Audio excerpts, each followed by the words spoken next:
2020년 6월 26일 새벽 울산 중구의 한 주택가 골목에서 뺑소니 사건이 발생합니다.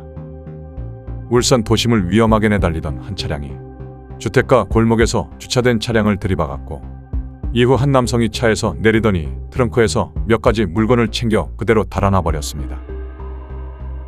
신고를 받고 현장에 도착한 경찰은 범인이 사고를 낸 뒤 차량을 버리고 달아난 점으로 미뤄 음주나 마약을 했을 가능성이 높다 보고 운전자 신원을 확인하기 위해 곧바로 차량 등록원부를 조회했습니다. 차량 등록원부에 기록된 정보를 훑어보던 경찰. 그런데 이상한 점을 발견합니다.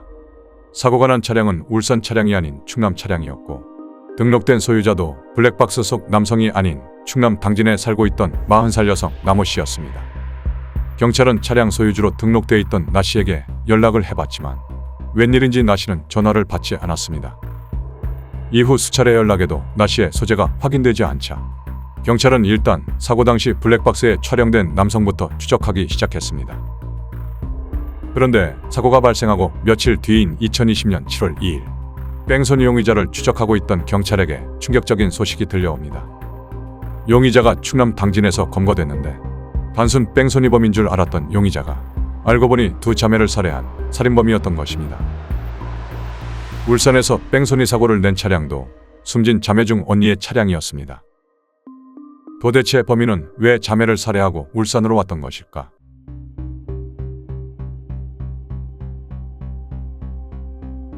충남 당진 자매 살해범 33살 김모 씨. 그는 살해된 자매 중 동생의 남자친구였습니다. 그는 경찰 조사에서 6월 25일 밤 여자친구인 동생과 술을 마시다 다툼이 벌어졌고 순간 화를 참지 못해 우발적으로 살인을 저질렀다고 주장했습니다. 이후 같은 아파트에 살고 있던 그녀의 언니에게 범행이 발각될까 두려워 언니마저 살해했고 울산에서 뺑소니 사고를 낸 차량은 도주를 위해 급히 언니의 차를 훔친 것이라고 진술했습니다. 유가족은 이러한 김 씨의 진술을 전면 반박하고 금품을 노린 계획적 살인이라 주장했습니다. 자매의 휴대전화를 포렌식한 결과 금품을 노리고 의도적으로 자매에게 접근해 살인을 계획한 여러 정황이 발견된 것입니다. 당시 언니는 당진에서 하루 매출 100만 원이 넘는 주점을 운영하던 사장이었습니다. 부산에서 살고 있던 동생은 가끔 언니가 바쁠 때 당진으로 올라가 일손을 돕고 있었습니다. 그런데 동생의 휴대전화 통화 기록 중 당진으로 이사해 언니 가게에서 일을 하자고 주장했던 김 씨의 통화 내용이 발견됐습니다. 그냥 태어나면 당진 올라갈까? 그냥 부산에서 살 잡고 있어. 자기랑 당진을 가면 자기 언니 가게에서 파트타임 일하면서 그렇게 있을까 생각하고 있었거든.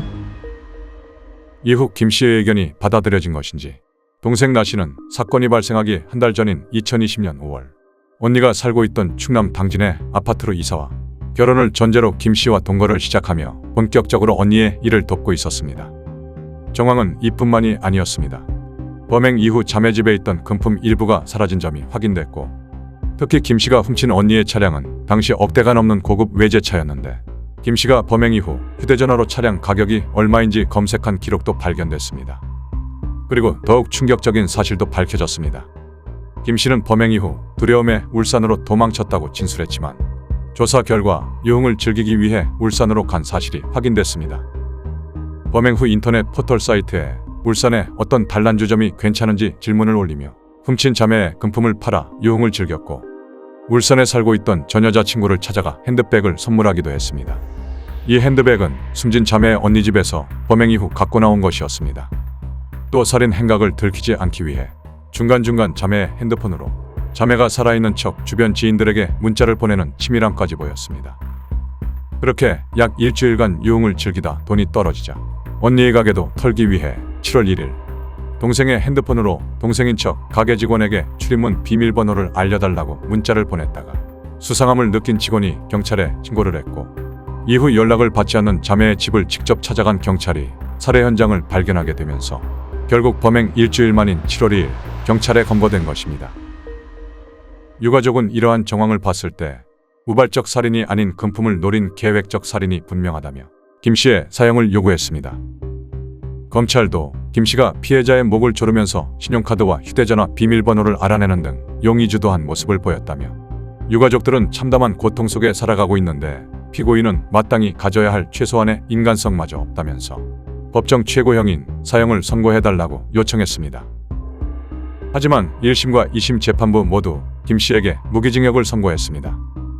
법원은 자매를 살해한 점은 결코 용서받을 수 없는 범죄가 맞지만 김 씨가 불우한 환경에서 자랐고 성인이 된 뒤 치료를 위해 정신병원을 다닐 정도로 정신질환을 앓고 있었던 점이 참작된다고 밝혔습니다.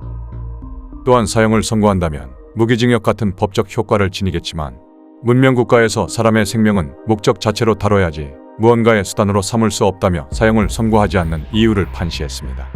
그러면서 20년 뒤에 가석방 여부를 결정할 행정부가 신중하게 결정하길 바란다는 의견도 덧붙였습니다. 유가족은 이러한 법원의 판결을 수용할 수 없다며 거세게 항의했습니다. 범죄자의 세상 아닙니까? 범죄자는 법에서 보호해주고 잠재워주고 먹여주고 재워주고 치료해주는데 피해자인 저희들은 누구 하나 돌봐주는 사람 누가 있습니까? 나시 자매의 아버지는 범인의 치밀한 살인 계획 때문에 뒤늦게 두 딸을 찾아갔을 때는 이미 시신이 썩고 부패해 구더기가 들끓고 있었다며 한번 안아볼 수도 없이 두 딸을 보내야만 했던 참담한 심정을 토로하며 국민청원 게시판에 범인의 사형을 요구하는 글을 올리기도 했습니다. 이 게시글은 수많은 네티즌의 공감을 얻으며 순식간에 수십만 명이 청원에 동의하기도 했습니다.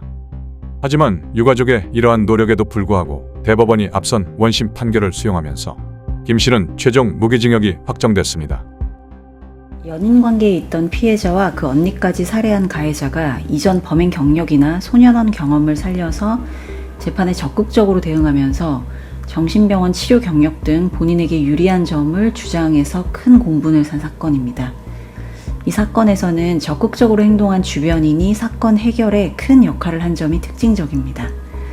피해자들로부터 의심스러운 문자를 받은 가게 직원이 이를 수상히 여겨 경찰에 신고했고 결국 피해자 휴대전화에 대한 위치 추적을 통해서 가해자 특정 및 검거가 가능했습니다. 개인주의 경향이 점차 강해지는 현재에도 여전히 이런 적극적인 신고를 통해서 사건 해결에 도움을 주는 시민이 있음을 기억하고 또 이런 활동을 적극 장려할 필요가 있음을 보여주는 사건이라고 할 것입니다. 과연 김 씨는 우발적으로 살인을 저지른 것일까요? 하루아침에 두 딸을 허망하게 잃은 부모님의 슬픔을 어떻게 헤아릴 수 있을까요? 안타깝게 생을 마감한 두 자매의 명복을 빕니다.